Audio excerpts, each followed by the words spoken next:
Το 2015 δημιούργησε το πρώτο εμβόλιο για τον καρκίνο του μαστού. Η διακεκριμένη Ελληνίδα της Διασποράς Βάσο Αποστολοπούλου τιμήθηκε προημερών για το ερευνητικό της έργο.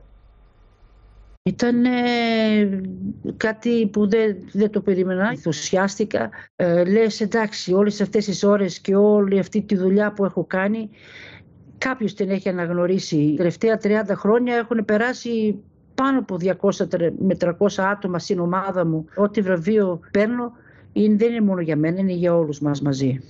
Με τα λόγια αυτά, περιγράφει στην ΕΡΤ3 η ομογενής καθηγήτρια και ερευνήτρια Βάσο Αποστολοπούλου τα συναισθήματα που κόμισε από την απονομή του Διεθνούς Βραβείου Gallian Scientific Research που έλαβε διαχειρός του Έλληνα Πρωθυπουργού Κυριάκου Μητσοτάκη, παρουσία της Άλιστον Ντάνκαν, πρέσβυρας της Αυστραλίας στη χώρα μας. Θερμά συγχαρητήρια στην κυρία Αποστολοπούλου, η οποία κοσμεί την παγκόσμια ερευνητική κοινότητα και την οποία θα έχουμε τη χαρά να βραβεύσουμε, αλλά και σε όλους τους αποδέκτες των βραβείων για την σημαντική τους προσφορά.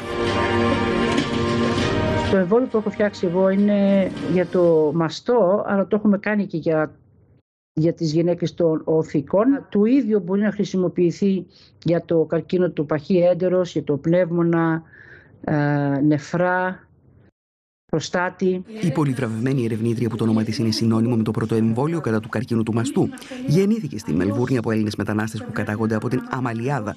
Σπούδασε ανοσολογία, βιοχημία και παθολογία και ανέπτυξε την πρωτοπόρα ανοσοθεραπεία για τον καρκίνο, την οποία χρησιμοποιούν και σήμερα επιστήμονες από όλο τον κόσμο. Υπάρχουν πολλές θεραπείες και πολλά καινούρια φάρμακα, αλλά πολλά από αυτά δεν προχωράνε, μένουν στα ψυγεία. Φάρμακα και εμβόλια για τον διαβήτη τύπου 1, την άνοια, την απεξάρτηση από τις ναρκωτικές ουσίες, αλλά και τη σκλήρυνση κατά πλάκας μεταξύ αυτών.